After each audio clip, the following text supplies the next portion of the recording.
तुम्हाला श्रद्धास्थान मानणारी, तुमच्यावर प्रेम करणारी, तुमच्यावर अविरत माया करणारी, तुम्हाला क्षणात माफ करणारी लोक तुम्हाला शाप द्यायला लागली ना, लक्षात घ्या, तुम्ही त्यांना मनापेक्षा जास्त, प्रमाणापेक्षा जास्त दुखवलंय.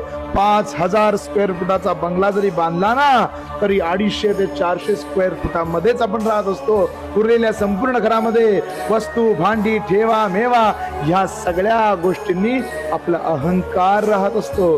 अहंकारानं आपलं आयुष्य जगत असतंय.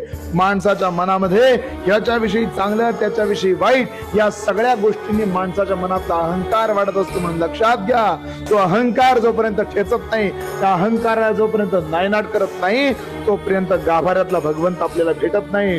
तुम्ही मंदिरात जाऊ शकता, तुम्ही देवाच्या गर्भगृहात जाऊ शकता, एक वेळ ओळख पाळख दाखवून तुम्ही त्या देवाच्या मूर्तीला स्पर्श करू शकता, पण देवाच्या अंतःकरणात